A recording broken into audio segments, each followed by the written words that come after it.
Começa mais uma edição do JR 15 Minutos, o podcast da Record que aprofunda as notícias que mais mexem com a nossa vida. O presidente americano Donald Trump anunciou que Irã e Israel concordaram com um cessar-fogo. E antes desse anúncio de um cessar-fogo, o Catar interceptou um bombardeio iraniano contra uma base militar dos Estados Unidos no país. Esse ataque foi uma resposta à participação americana no conflito entre Irã e Israel. Após uma série de trocas de acusações, Israel e Irã anunciaram um cessar-fogo. Antes, Donald Trump surpreendeu o mundo ao dizer que os dois países violaram a trégua que ele próprio ajudou a negociar. A cobrança mais dura foi direcionada a um aliado. Israel precisa se acalmar, disse o presidente americano, antes de embarcar para a cúpula da OTAN. Em paralelo, mísseis iranianos voltaram a cair em cidades israelenses e Israel revidou bombardeando alvos militares em Teherã. O saldo: mortos, prédios destruídos e a desconfiança de que essa trégua, se existiu, já faz parte do passado. Mas o que está por trás desse cessar-fogo? Qual o real impacto da entrada dos Estados Unidos no conflito? Como a aproximação entre Irã e Rússia pode redesenhar alianças globais? O JR 15 Minutos recebe Leonardo Paes, cientista político e analista qualitativo de inteligência internacional da Fundação Getúlio Vargas. Olá, Leonardo, seja bem-vindo. Olá, Faro, tudo bom? Sempre um prazer estar aqui com vocês. Prazer é nosso, professor. Para nos contar como está a situação em Israel, a gente conversa agora com o correspondente da Record em Tel Aviv, Vitor Larregina. Oi, Fara. Oi, professor Leonardo. Fara, a ofensiva foi intensa, com ataques a instalações estratégicas e civis, mesmo depois do anúncio do cessar-fogo. Aqui nas ruas de Israel, o clima ainda é de tensão permanente. O anúncio feito por Donald Trump trouxe até um breve alívio, mas também muita desconfiança. Muitos israelenses se perguntam se essa trégua vai mesmo durar, e mais do que isso, qual foi o preço real dessa pausa? O presidente americano surpreendeu ao anunciar de forma repentina um cessar-fogo entre Irã e Israel, o que foi resultado direto de uma articulação diplomática com o Catar. Mas apenas horas depois, ele próprio veio a público acusar os dois lados de violarem o acordo, e diante disso surge a pergunta, O que esse movimento revela sobre o grau de influência que os Estados Unidos de fato têm neste conflito? Professor, até que ponto Washington consegue controlar os rumos de uma guerra que a cada dia ganha contornos mais imprevisíveis e também alianças mais complexas? Bom, nesse caso, me parece que completo, Os Estados Unidos ele foi o grande elemento definidor de virtualmente todo o percurso do conflito, Quer dizer, de fato, o conflito ele começa a partir de uma agressão israelense, Quer dizer, você tem, em meio à última, aparentemente, rodada de negociações entre o Irã e os Estados Unidos, o Israel acaba atacando o Irã. A gente já sabe que os Estados Unidos fez um jogo duplo nesse contexto, Quer dizer, aparentemente fingindo negociar uma última rodada, mas já insatisfeito com o tempo que estava levando aquilo, avalizou o ataque de Israel, enquanto tinha uma reunião marcada no final da mesma semana. A partir daí, e por consequência, então ele teve um papel importante, até deixando o Irã um pouco desguarnecido, Quer dizer, desatento à sua defesa. E na sequência, obviamente, a escalada também do governo Trump dizendo, também enganando o Irã mais uma vez, dizendo que iria tomar a decisão se entrar no conflito ou não em até 2 semanas. Basicamente, 3 dias depois, o governo americano vai lá e bombardeia a principal instalação nuclear de Fordo, que fica debaixo da montanha, que só os Estados Unidos aparentemente têm a tecnologia para poder atingir uma instalação no meio da montanha, muito profunda. E isso, obviamente, deixou Irã, que já estava numa situação de vulnerabilidade. Israel já vinha bombardeando com muita eficácia as instalações e as defesas iranianas, deixa o Irã completamente desprotegido, completamente vulnerável, fazendo que o Irã buscasse rapidamente, via europeus no primeiro momento, e depois com os americanos, o cessar-fogo.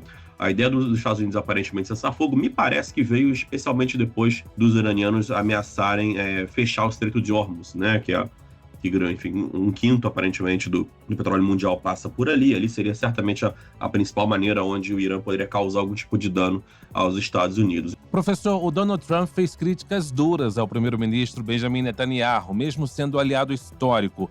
Mas seria um exagero dizer que isso marca uma mudança de relação entre Estados Unidos e Israel? De maneira nenhuma, o governo Trump, quando ele sinaliza irritação com Netanyahu, muitas vezes me parece que é só do ponto de vista retórico para consumo de mídia do que de fato está acontecendo. A gente já leu essa notícia uma meia dúzia de vezes e, enfim, no final das contas, o governo Trump acaba sempre sendo convencido, aparentemente, pelo Netanyahu, né? Você já tinha, de fato, o governo israelense fazendo ataques, seja verbais, depois, eventualmente, militares, num contexto onde o governo Trump vinha, aparentemente, perseguindo a via diplomática com a negociação.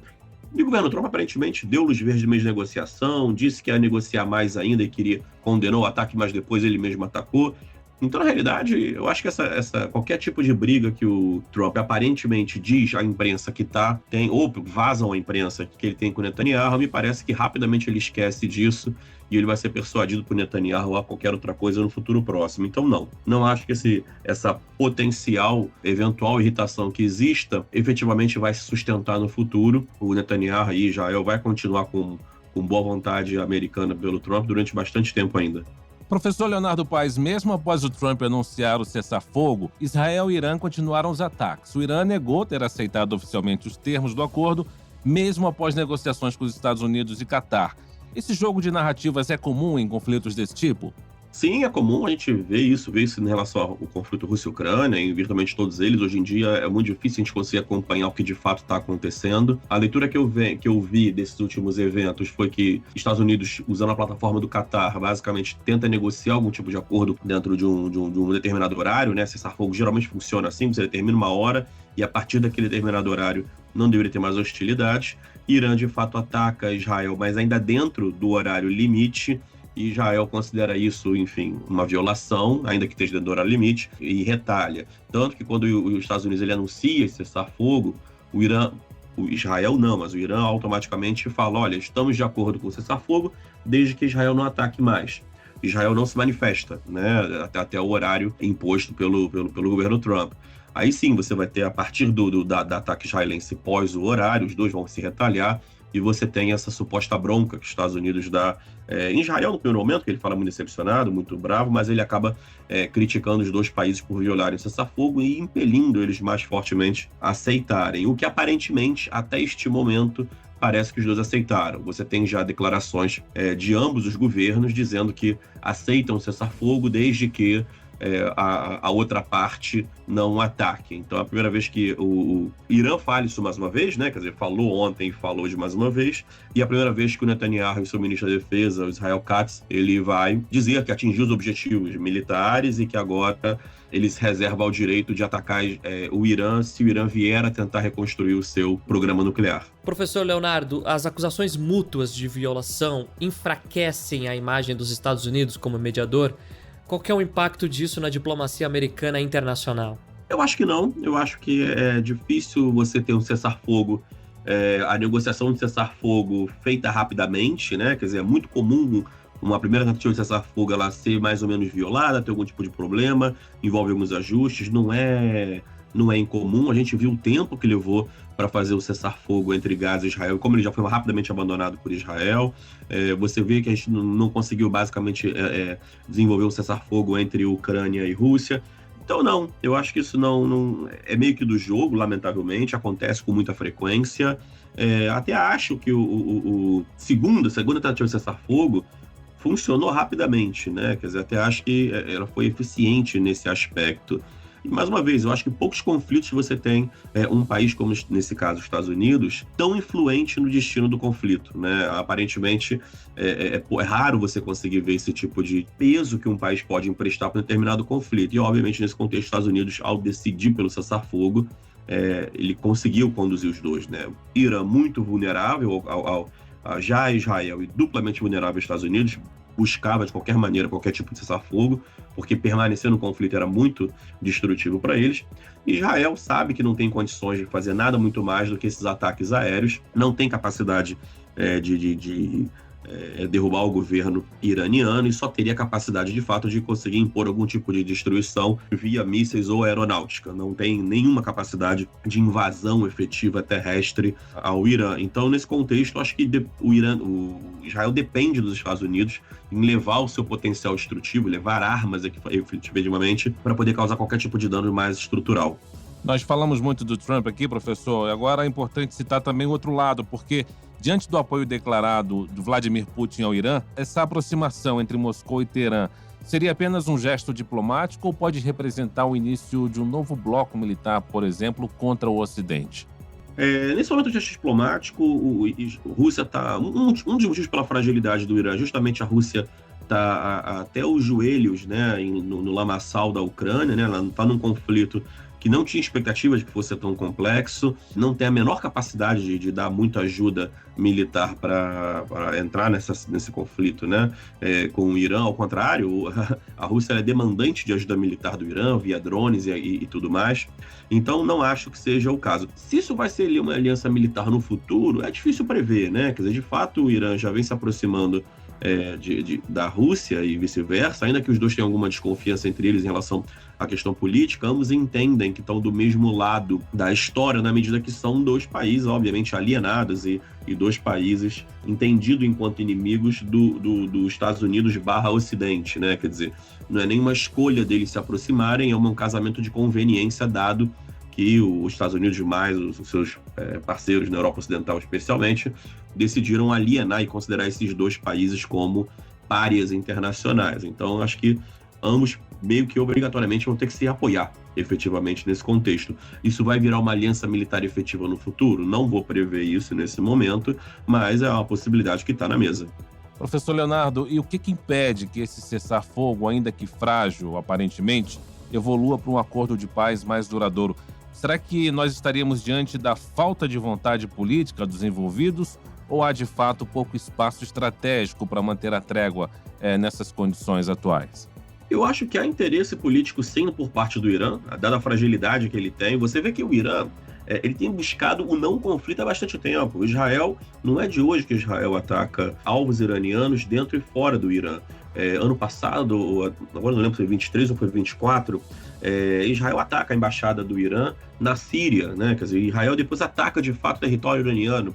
O Irã, quando vai retalhar, porque tem que fazer alguma coisa até para consumo interno da sua população e da sua base política, eles fazem um ataque que, enfim, só para show, né? Quer dizer, só para americano ver, como se para inglês ver, como a gente fala aqui no dito popular. O Irã, quando vai atacar o Israel pela primeira vez, isso é importante ser dito, o Irã nunca atacou o território israelense até então, enquanto Israel já atacou dezenas de vezes o território iraniano, inclusive com políticas de assassinato de políticos, de militares e de cientistas, inclusive, cientistas não militares, obviamente. Irã, quando vai fazer esse ataque, ele basicamente avisa todo mundo, né? Quer dizer, ele ataca uma instalação militar em Israel, isolada de cidade, já tinha avisado os Estados Unidos a antecedência que ia fazer. Então, assim, e não matou ninguém, obviamente, né? Quer dizer, porque todo mundo se protegeu, se preparou. Então, já era uma sinalização de que, olha, eu vou atacar porque eu tenho que retaliar, mas, enfim, vou fazer da maneira que cause menos prejuízo.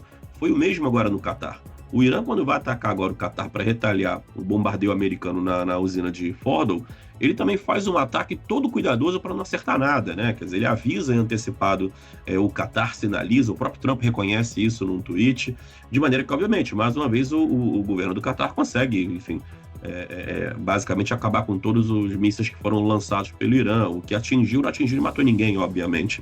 Então, o Irã tem tido todo o interesse nos últimos 2-3 anos de não escalar em nenhum momento o conflito. Para os Estados Unidos, eu acho que ele foi positivo, eles conseguiram danificar a infraestrutura nuclear iraniana sem muito custo para eles, de fato. Boa parte do custo está na conta de Israel, né, por iniciar o conflito. Então, eles estão ok, para eles a paz nesse momento faz sentido, é voltar à negociação num patamar de força mais forte. Israel não, Israel tem pouquíssima vontade política de permanecer nesse cessar-fogo. Israel está num momento militarmente muito positivo, em que ele tem muito lastro de ação na região. Israel tem bombardeado virtualmente todos os seus vizinhos nesse momento com um altíssimo grau de impunidade, atacou Síria, atacou Líbano, ataca Gaza, né? Não é bem exatamente um parceiro, mas está ali também, atacou o Iêmen e agora ataca o Irã, e basicamente sem nenhum tipo de repercussão ou punição no ambiente internacional, pouquíssima na realidade. Muito bem, de nossa parte aqui fica a torcida para que o cessar-fogo evolua para a paz reinante naquela região. Professor, muito obrigado pela sua participação aqui no nosso podcast. Termina agora a edição 1198 do podcast 15 Minutos.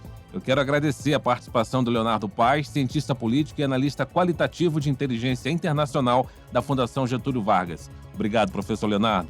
Nada, grande abraço. Abraço. Agradeço ainda a presença do correspondente da Record em Israel, Vitor Larregina. Obrigado, Vitor. Muito obrigado, Fara. Obrigado, professor. Sempre um prazer participar aqui do JR 15 Minutos. Esse podcast contou com a produção de David Bezerra e das estagiárias Amanda Fuzita e Yasmin Logrado. Sonoplastia de Diego Marcondes, coordenação de conteúdo Deni Almeida. Direção editorial Tiago Contreira. Vice-presidente de jornalismo Antônio Guerreiro. Você acompanha o JR 15 Minutos no r7.com, nas redes sociais do Jornal da Record e nas plataformas de streaming. Te aguardamos no próximo episódio. Até lá!